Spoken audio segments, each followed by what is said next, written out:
Claudete, lembra de ativar o áudio. Quando eu saio de uma sala para outra, ele trava, ele fecha sozinho o áudio. Obrigado, tá? Tudo bem, gente? Vamos Tudo finalizar? Bom dia! Bom dia! Bom dia de novo. Bom dia de novo. Deixa eu ver aqui, peraí. Deixa eu compartilhar aqui para a gente finalizar o nosso conteúdo.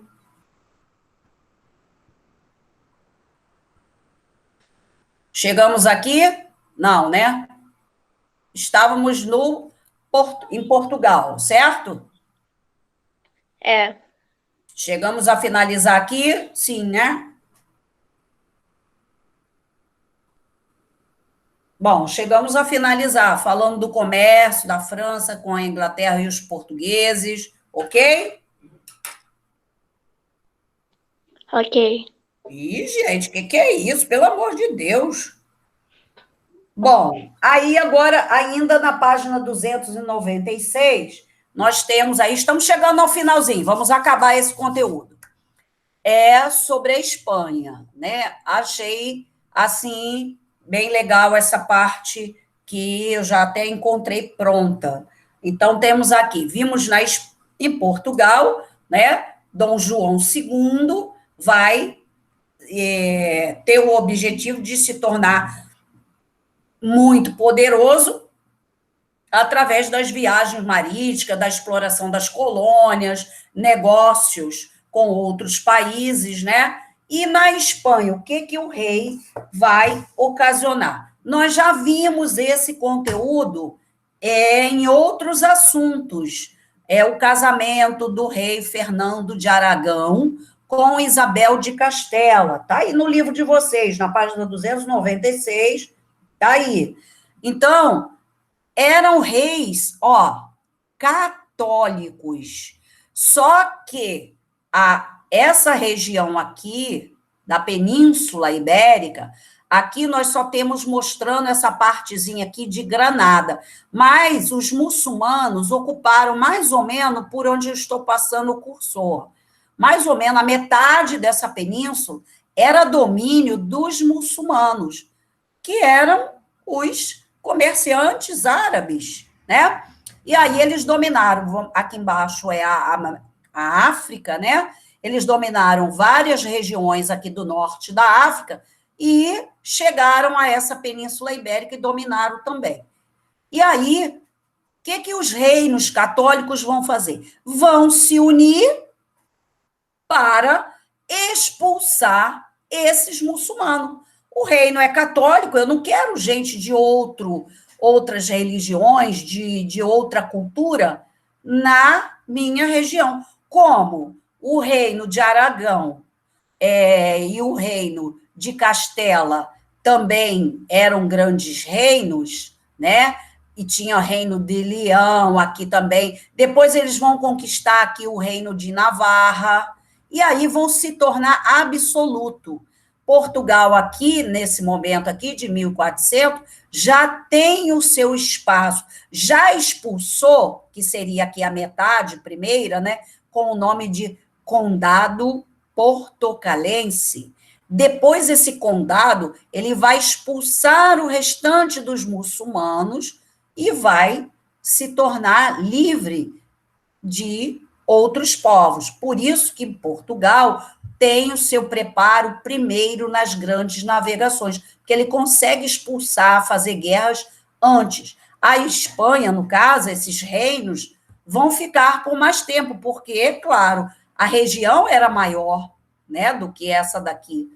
E aí fica aí o finalzinho de Granada com os muçulmanos. Quando eu coloquei aqui para vocês, gente, a metade dessa península era de origem muçulmana, eu vi uns vídeos, né? De vez em quando eu entro lá nos vídeos do YouTube sobre turismo, e eu vi algumas cidades portuguesas nessa parte sul aqui que eu coloquei para vocês. Nessa parte sul aqui, era abordando algumas regiões aqui. E exatamente a influência dos povos árabes que ficaram até os dias de hoje nessas regiões aí, porque foram ocupadas pelos muçulmanos. Então, tem restaurantes de comidas árabes, tem artesanato, muita parte cultural. Então, permaneceu até os dias de hoje a influência dos árabes, tanto em Portugal, como também em alguns países da Espanha também. Né? É bem legal para a gente ver que realmente foi um fato, né, que aconteceu e que deixou marcas naquele local e que são atrações turísticas até hoje, né? Então, os reis católicos vão se unir, né?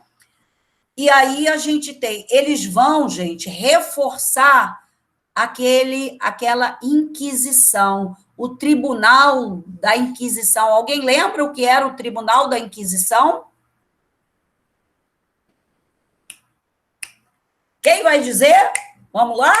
Olha o tempo. Ninguém? Ah, não acredito. Eu não lembro também, não. O quê? Não acredito nisso. Deixa eu ver, não é possível. O Tribunal da Inquisição, gente, aquilo que a igreja, depois que surgiram as igrejas protestantes, fizeram atuar. Já existia, presta atenção, os tribunais da Santa Inquisição já existiam, só que não estava atuando. Com o surgimento das novas 3 igrejas, aí a Igreja Católica colocou ele em funcionamento novamente. É aquele tribunal que ia julgar as pessoas se ela estava fazendo algo ou falando algo que a igreja não aceitasse. Aí, vocês lembram, ela era julgada e condenada à morte. Lembra do exemplo aí de Joana d'Arc? Ah, agora eu lembro. Então, lembra também de Galileu Galilei, que foi perseguido pelo Tribunal do Santo Ofício, teve que queimar todas as suas anotações para não ser julgado. Lutero saiu da cidade dele e foi para outra cidade, porque senão seria pego pelo tribunal e ia ser queimado na fogueira. Ó, o Tribunal da Santa Inquisição ou Inquisição, toda vez que tiver essa palavra, é só lembrar desse tribunal que era da Igreja Católica e que julgava as pessoas, né? Não vamos esquecer mais isso, gente. Então, na Espanha, eles vão instituir a Inquisição, eles vão colocar a Inquisição para atuar, perseguindo, judeus e muçulmanos. Então, quem fosse judeu ou muçulmano que ficaram aqui nessa região, não tiveram condições de ir para outras regiões, não podiam fazer práticas das religiões das suas origens, que seria, se fosse pego, seria levado a julgamento do Tribunal do Santo Ofício. Gente, quando eu digo que eles não poderiam fazer práticas da sua religião, isso também vai acontecer aqui no Brasil, tá? Porque aqui no Brasil, quando os portugueses chegarem aqui e colonizarem, vão vir vários outros grupos, várias pessoas, né, vamos dizer assim, de outras culturas para cá também. Alguns fugindo de guerras, de perseguição, vão vir para cá também.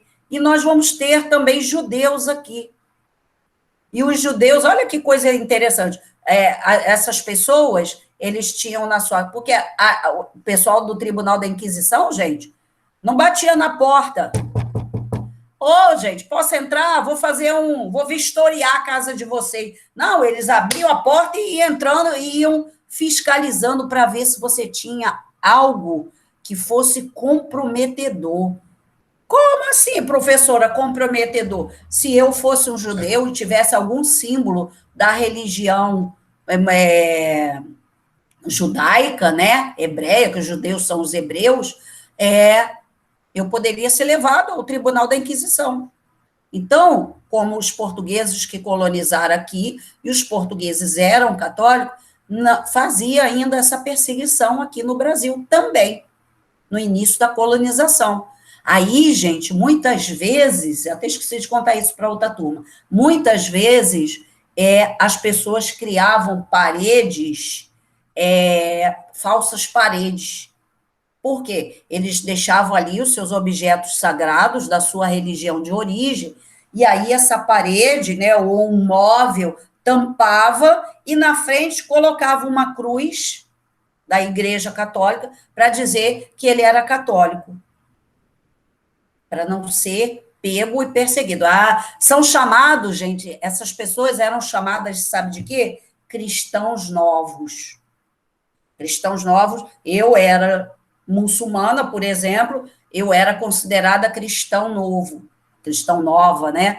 Que eu aceitei a religião católica e esqueci a minha, né? Só que quando a pessoa sai de um lugar para o outro, ele leva consigo a sua religiosidade, né? Mas para se manter vivo, né?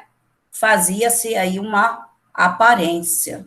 Que coisa triste, né? Eu acho muito triste perseguir o outro por causa de religião, né? Quantas guerras, quantas mortes, as cruzadas, né? Foram milhares de mortes, só conflitos sobre religiões, né? Eu acho muito triste isso. Então, gente, a Inquisição, ela volta aqui na Espanha, porque eles vão perseguir os judeus e muçulmanos. Quem ficar tem que adotar a Igreja Católica. Quem não quiser, se manda, vai embora para outro lugar. Era essa as palavras, vamos dizer, para vocês entenderem melhor, era esse fechamento. Aí também tem imposição de Castela sobre Castela, depois que se uniu, ela vai impor ao reino de Navarra, né, juntou Castela com Aragão, e aí vai ter, esse reino era pequenininho, e aí dominou esse reino aqui e expulsou o restante dos muçulmanos aqui. Aí, agora sim, agora é uma região católica, tá? E aí, nós temos aqui embaixo, Yasmin, lê para mim aqui, por favor, vou aumentar mais um pouquinho. Aqui, ó, a formação da Espanha. Professora, você está conseguindo me ouvir? Oi? Você está conseguindo me ouvir? Porque o meu microfone, eu mudei.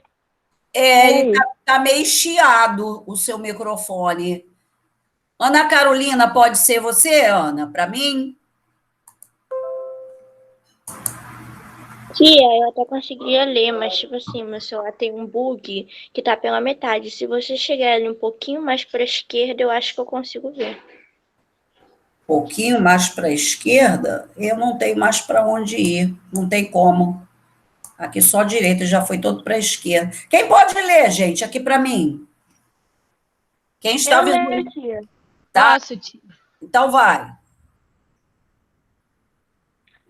A formação da Espanha baseou na construção de uma forte unidade religiosa, capaz de superar as diversidades culturais, linguísticas e institucionais existentes na península. Então vamos entender, né?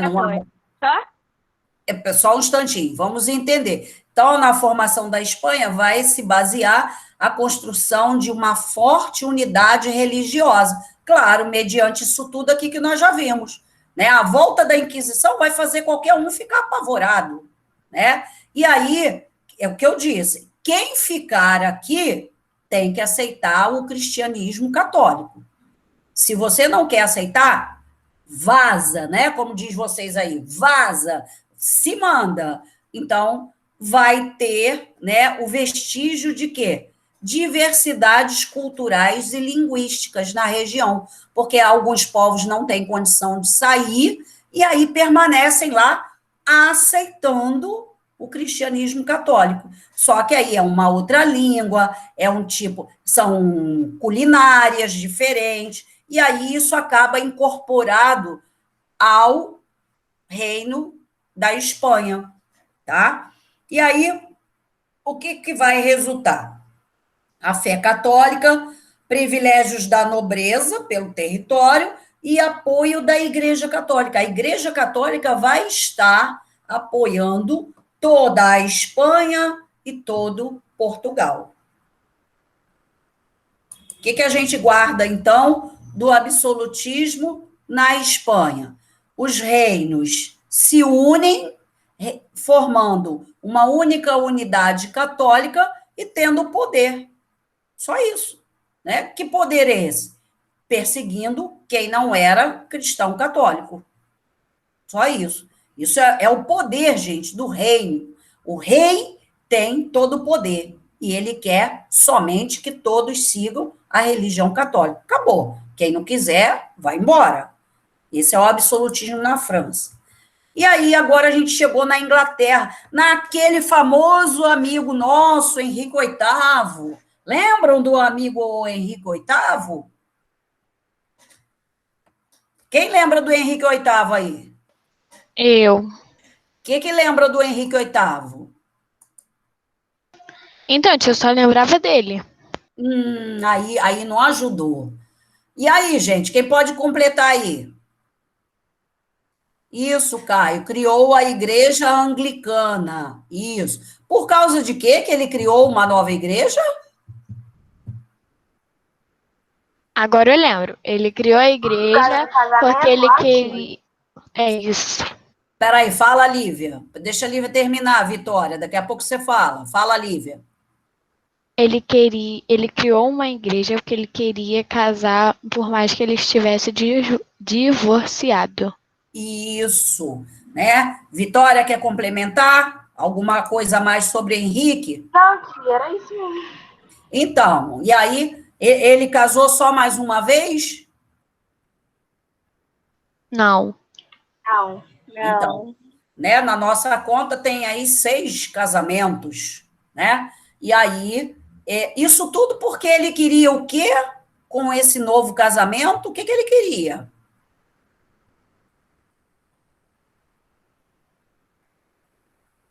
Ele se casou, ele se separava e casava com outra mulher porque ele queria o quê? Isso, Caio. Caio falou, ó. Queria um filho homem, um filho que fosse para seguir o seu poder, né? Então, ele queria um herdeiro masculino. Ele não acreditava que a mulher poderia também fazer um bom governo, né? E, por conta disso, nós vamos conhecer alguns detalhes aqui sobre ele. Vamos lá. Como é que... Gente, olha só. Quando Henrique VIII se separa da igreja, né, tem aquele documento, Ato de Supremacia, que ele escreveu e mandou para Roma, se separando a partir daquele momento, ele não pertence mais à Igreja Católica, ele vai criar a própria igreja que aceitava o casamento de pessoas divorciadas. Então, ele vai mandar esse documento para o Papa e se separa. Ele, com essa atitude, ele já é o rei absoluto. Né? Nós estamos falando de cada lugar ter um rei absoluto. Já na Inglaterra, ele já era o rei absoluto, porque ele é rei, ele pôde fazer isso. Ó. Não quero mais a igreja mandando aqui no meu pedaço. Acabou. Eu sou o rei, posso tudo. Então, ele já estava atuante como um rei absolutista, gente. Ele já era com poder total, tá? Então, vamos conhecer aqui um pouquinho mais sobre essa história. Então, existia aí um poder, né, que era a Magna Carta, foi criada aí por um outro rei, chamado João Sem Terra, né, ele vai criar essa Magna Carta em 1215. A Magna Carta está aí no livro de vocês, gente, na página 297, lá em cima no quadrinho amarelo. Está lá dizendo o que que documento é esse. Esse rei assina que vai limitar o poder do rei, antes de Henrique VIII, tá? Isso foi antes. E aí nós tivemos o envolvimento da Inglaterra na Guerra dos 100 Anos com a França, né? Já falamos disso lá no absolutismo francês. A França venceu, mas teve muitos gastos, e a Inglaterra, lógico, também gastou-se muito, e o rei ficou muito enfraquecido com essa perda da guerra, né? Para variar, ainda se seguiu uma outra guerra, Olha, Guerra das Duas Rosas. Está aí no livro de vocês também, está citando isso tudo aí. A Guerra das Duas Rosas é porque essas famílias nobres, quando o rei morreu, no caso aí, João Sem Terra, e aí essas duas famílias estavam disputando o poder, assumir como rei. Eram famílias muito nobres, muito ricas, de tradições antigas, né, muito conhecidas, e aí elas queriam, tanto a Lancaster como a York queriam disputar o poder.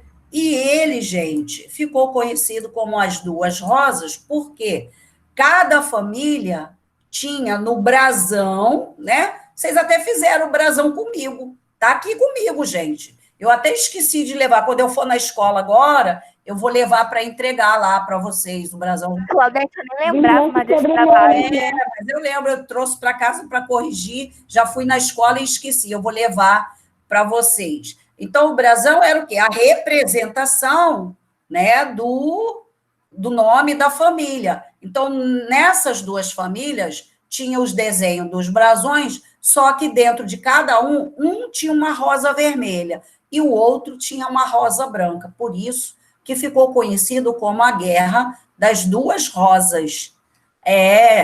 Eu guardei, tem aqui comigo e no armário da escola, acho que tem mais alguns.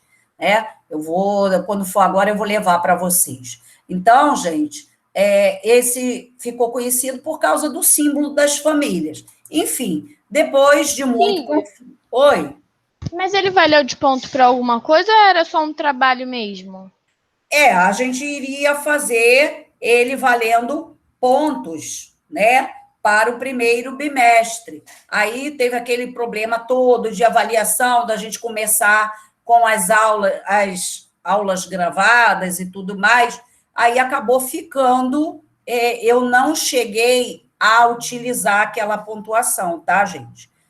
Infelizmente, devido à nossa situação da pandemia, não houve o momento de eu utilizá-lo, mas não teve problema, não. Eu guardei, eles estão aí, tá? Mas eu só não utilizei a nota, porque aí foi todo um procedimento mudado, né? E não teve. Como vocês vão ficar com a nota que vocês tiveram agora no segundo bimestre, ela vai ser a mesma do primeiro.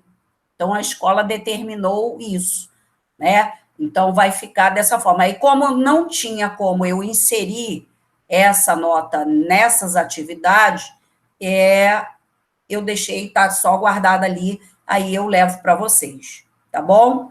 Né? Foi legal, a gente iria ter várias atividades, né? Mas se a gente não voltar esse ano, no caso, né, para o ano que vem, mesmo se a gente não estiver junto, nós faremos algumas atividades. Eu vou lá na sala de vocês buscarem você, vou buscar vocês para fazer atividades também de trabalho de história junto com a outra professora. Deixe comigo, não vai ficar perdida essa oportunidade, porque vocês são ótimos para fazer os trabalhos, tá? Fica aí registrado aí essa promessa. Então, gente, segue Henrique VII, gente, sétimo. Então, dessa disputa aqui, conseguiu eleger um rei, né? E aí, temos, na sucessão desses reis, nós temos Henrique VII, anterior a Henrique VIII, pai de Henrique VIII, tá?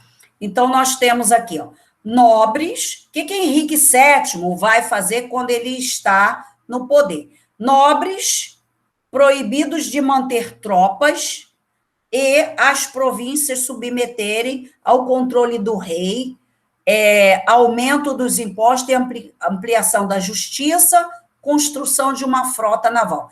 Essas são as atitudes tomadas pelo rei Henrique VII. Né? Ele vai, olha só, ele vai proibir que os nobres tenham suas tropas.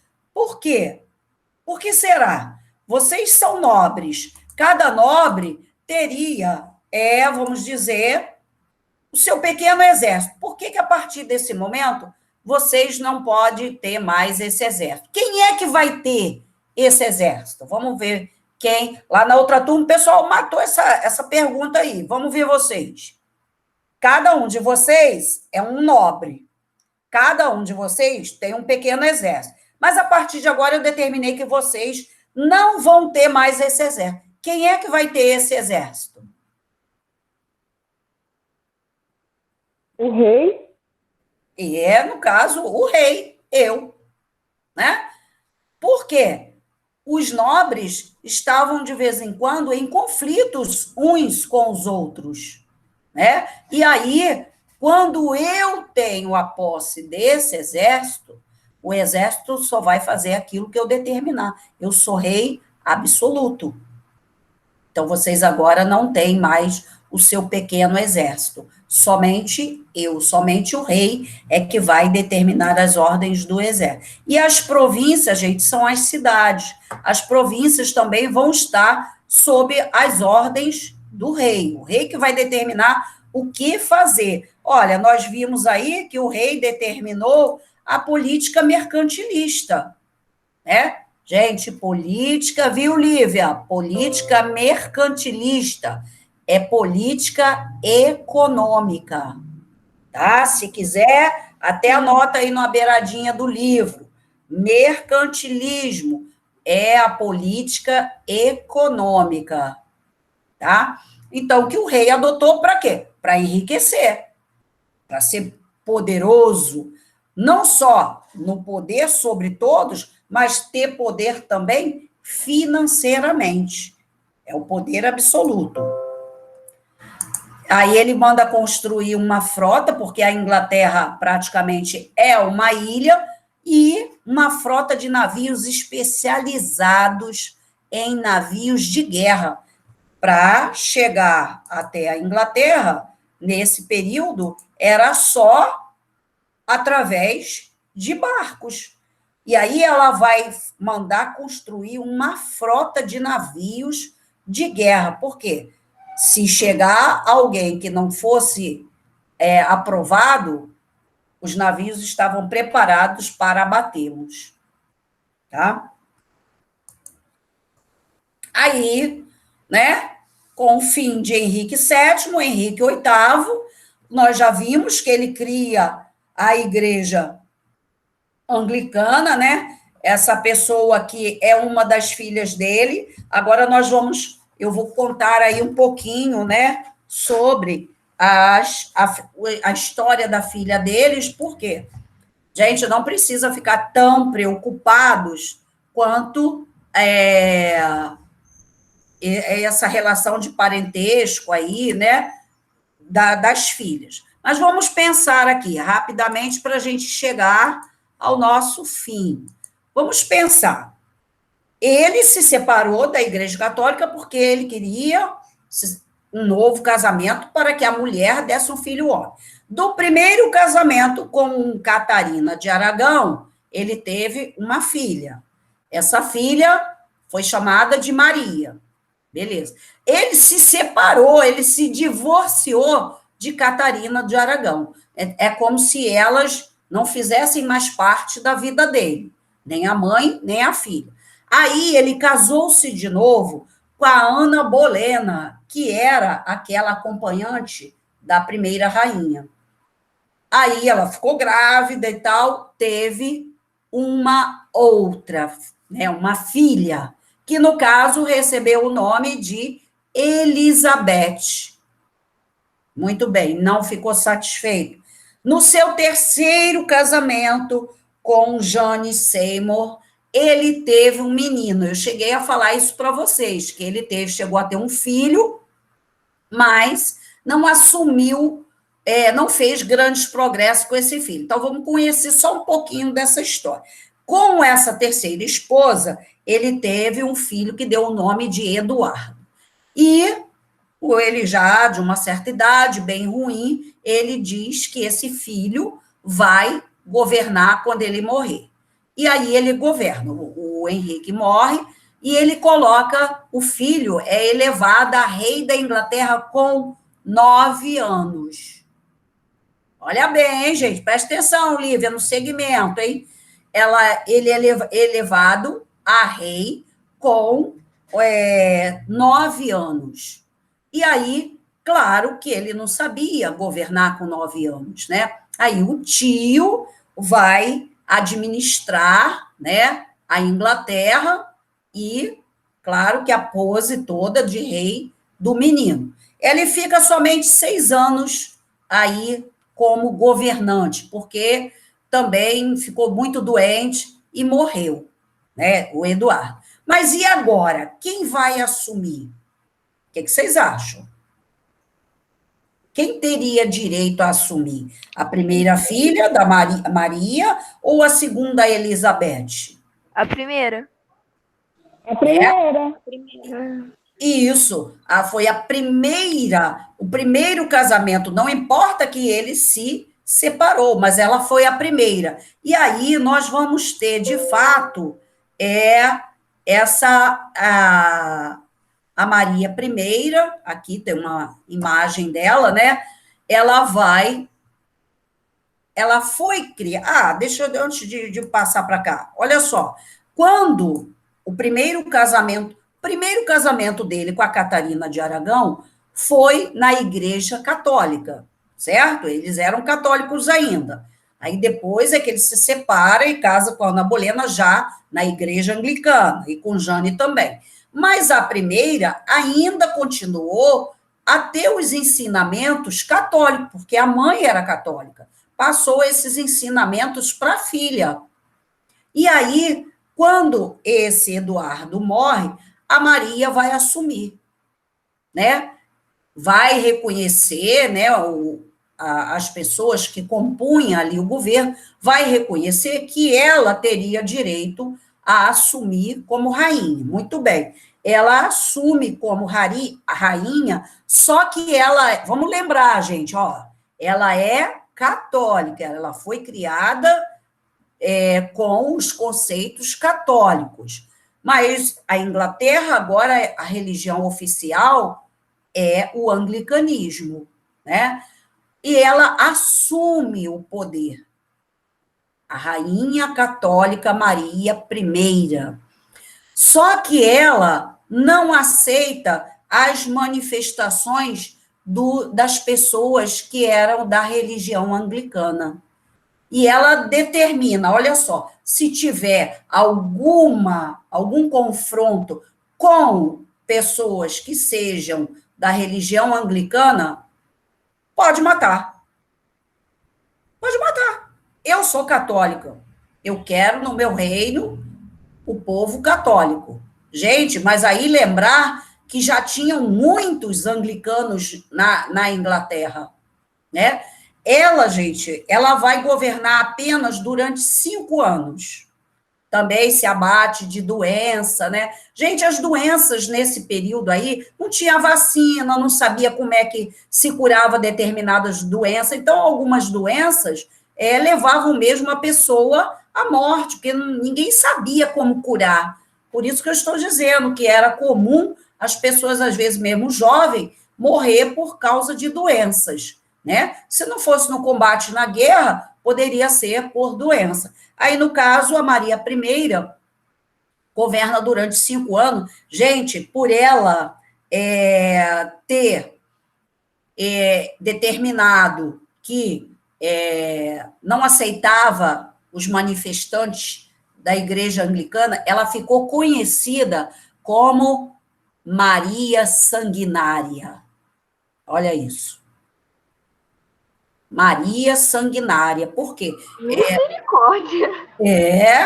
Porque ela vai determinar que aqueles de outra religião, que, por exemplo, se você é uma pessoa da Igreja Anglicana e você não aceitar as regras da rainha, que é católica, simplesmente, ó, pega ele, acaba com ele.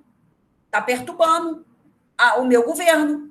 Por isso que ela ficou conhecida como Maria Sanguinária. Que terror, né? Imagina quantas pessoas morreram por conta dessa determinação da rainha. Muito bem. Aí, a Maria né? Depois de 5 anos, ela é abatida por doença, morre. Aí vem Elizabeth, do segundo casamento. Aí, Elizabeth foi criada na mesma igreja do pai, a igreja anglicana.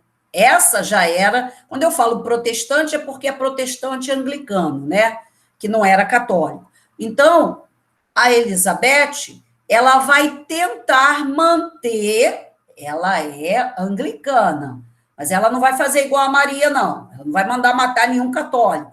Mas, se houver problemas, ela tem que tomar uma atitude. Agora, ela vai tentar manter católicos e protestantes dentro da Inglaterra, que os dois fiquem, né, convivam mais ou menos na paz. Ela vai tentar isso.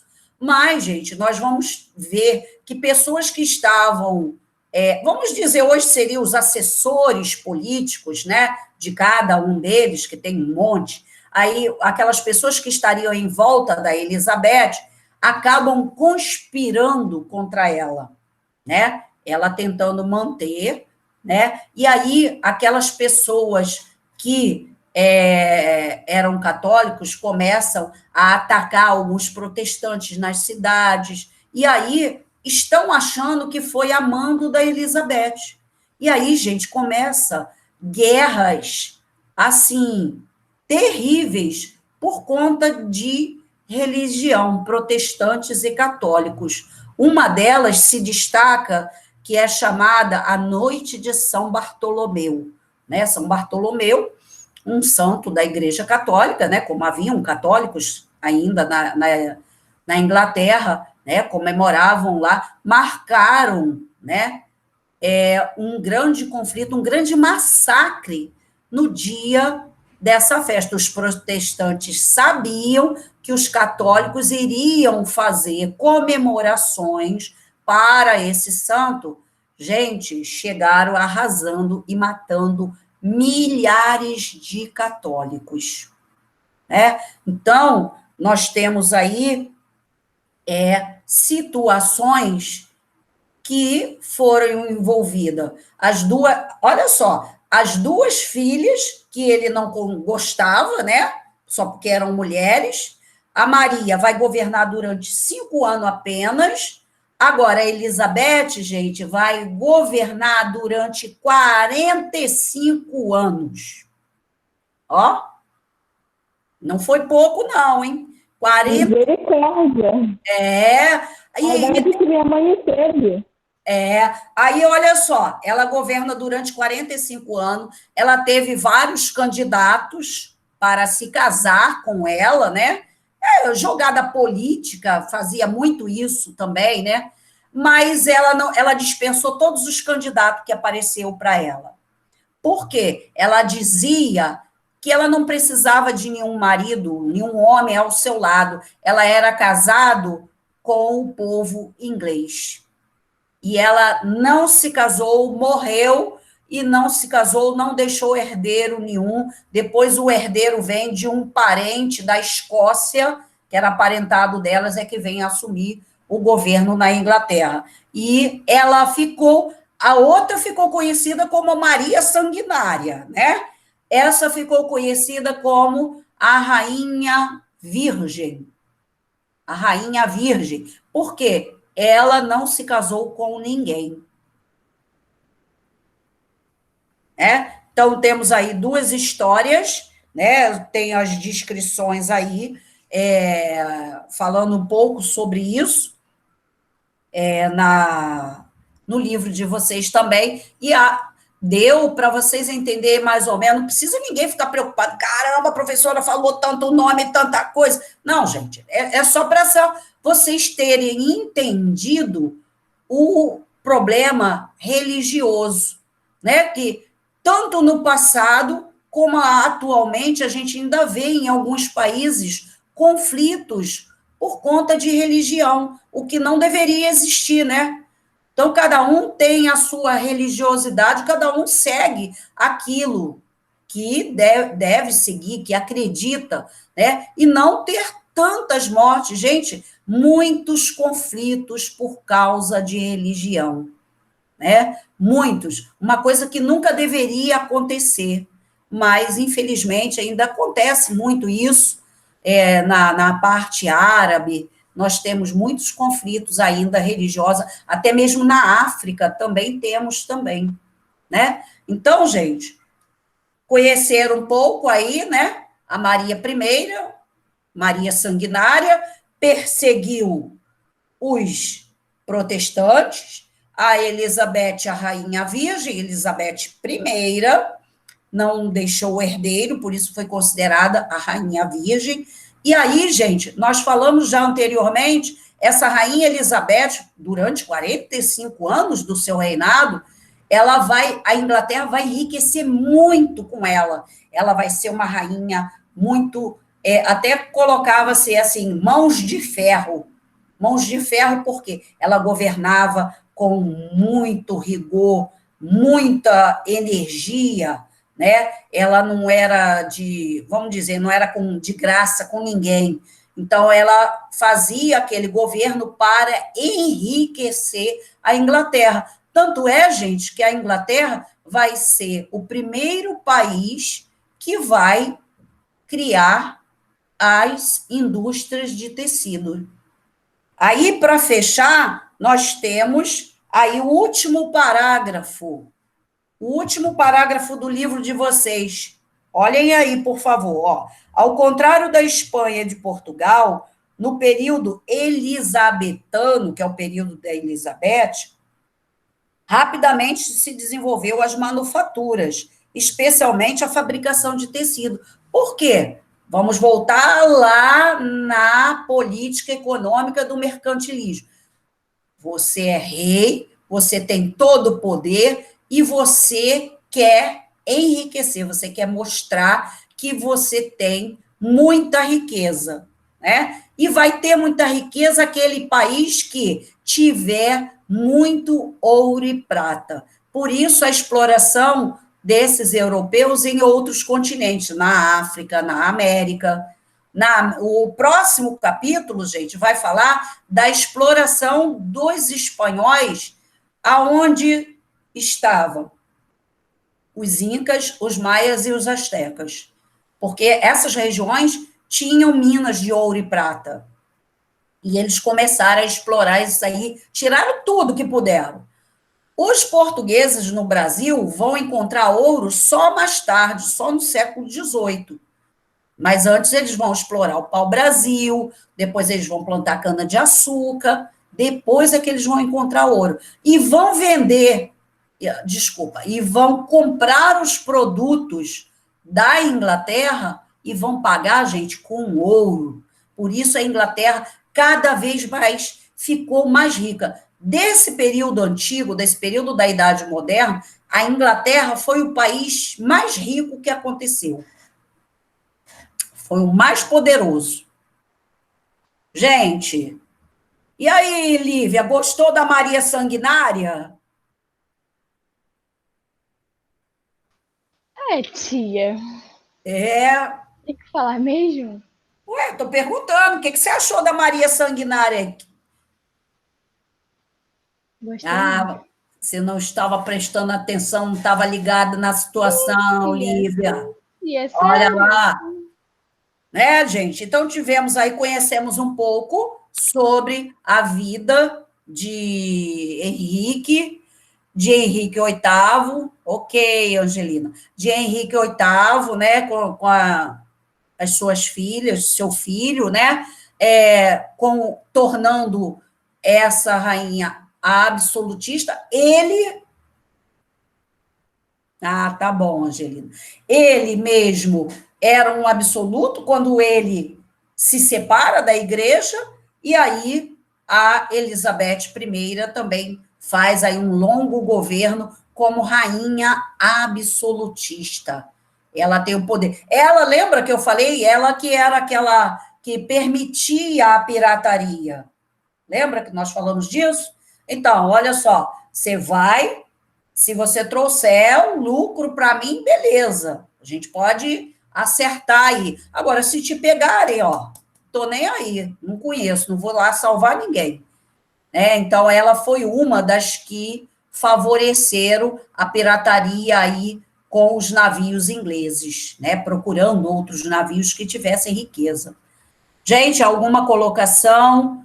Deu para a gente fechar esse capítulo aí? Deu, tia. Deu? Olha só, vou ver aqui a chamada para a gente fechar. Façam os exercícios do livro e depois vocês vão conferir lá na plataforma. Logo mais já vai estar a correção na plataforma. São muitos exercícios, né? Às vezes, em 2 aulas não daria tempo para a gente fazer. Então, o que é a minha proposta? Vocês façam, que você fazendo, você vai lendo, você vai estar reforçando o conteúdo. E aí, você vai lá e confere, tá? Aí, você não entendeu aquele tipo de exercício? Marque, bota uma interrogação e fala comigo na próxima aula, tá? A gente tem trabalhado dessa forma, ok? E vou pegar o vídeo novamente, colocar lá, e vou colocar o vídeo da paródia do mercantilismo, né? Desse professor de história, Hits do Chico. Ele faz várias paródias, são muito legais as paródias dele. Ele toca violão, teclado, e essa última aí é uma das é uma das mais novas que ele compôs aí a paródia. E aí a gente fala um pouquinho sobre isso, sobre os exercícios, sobre essa paródia na próxima aula, tá? Eu vou colocar novamente o vídeo do mercantilismo para ver se outras pessoas conseguem acessar novamente. Se não conseguir, gente, qualquer coisa, manda lá pelo Messenger para mim. Ontem um aluno falou várias coisas de um vídeo que ele lá da outra escola que ele está vendo. Ele está no 7º, ele está vendo coisas lá da Primeira, Segunda Guerra Mundial, ficou encantado de conhecer os assuntos, né? Aí até mandou por áudio para mim pelo Message. Então, qualquer coisa, gente, fala comigo lá. Alguma situação do livro, alguma situação do simulado, tá, gente? Ok? Ok, minha turma. Ok, professor. Ok, tia. Ó, eu vou ver aí quem está presente aí. Ana Carolina, Ana Clara, Oi. Ana Gabriela não está, né? Não. Não, Bruna, tá presente. Bruna, Presente. tá? Presente, tia. Tá. Camille, Camille não podia, né? Com essa fotinha dela aí, Nossa Senhora. Carlos, eu acho que só assistiu a primeira. KKK, KKK, muito KKK. Daniel também. Daniel tá aí? Não. Eduardo? Também não. Evelyn? Ok, Evelyn. Emanuel? Emanuel também não veio hoje. Gabriela? Gabriela também não. Gabriela estava na primeira. Isabela? Isso. Isaac? E o Isaac está sumido, gente. O que aconteceu com o Isaac? Já tem 3 semanas que o Isaac não assiste minha aula. João Vitor Gouveia também sumiu. Tem 3 semanas que não aparece. Júlia Oliveira, tá aí, né? Ô, Jennifer. Porque na minha relação, Jennifer, você ficou embaixo, tá? Não tem problema, não. Estou colocando aqui, tá? Jennifer. Não, tá bom, então. Isso. Cauã, esse também está sumido. Caio está aí. Leonardo, Lívia, Lorena hoje não veio, né? Oi, tia. Lorena está aí? Não, né? Hoje ela não assistiu. Lucas Simões, também não vi. Maria Clara, olha ela aí. Miguel também não estava. Pedro também hoje não apareceu. Vitória. Tô aqui, tia. Yasmin. Pedro Henrique. Acho que só assistiu a primeira, né? Angelina, ok. Pedro, acho que só foi a primeira. Isso. Faltou alguém, gente? Não, né? Acho que eu botei todos, né? Isso. Gente, então, tá? Fechando aqui hoje o nosso primeiro capítulo do módulo 3. Vai lá, faz a correção. Gente, por quê? Depois vocês vão precisar para estudar esses exercícios. Tem dúvida? Marca, me pergunta, ou na próxima aula, ou manda recadinho lá pelo Face, tá? Por favor, não quero ninguém com dúvida. Tem dúvida? Aciona lá para a gente esclarecer, tá bom? Beijo, então, para vocês. Cadê, gente? Ninguém liga a câmera para me dar um tchau? Ei, cadê? Ah, não é possível, quero ver. Ah, dona Ai, já tô Caroline. estranha. Tá o quê? Você tá estranha? Tô estranha. Ah, Lívia, olá, Lívia. Aê, isso. Cadê o resto? Eu quero ver o estranho, Maria. Cadê o estranho? Não, tia. Ah, eu quero ver o estranho. Maria, pelo amor de Deus, essa foto nem pensar, né? Mude urgentíssimo, que tá grave essa Eu situação. vou trocar, tia, eu vou trocar. Ah, tá bom. Evelyn, Caio, Tchau. tudo bem? Tchau, gente. Bom final de semana, que só semana que vem que eu vou ver vocês, tá? Beijo aí para vocês. Até semana que vem.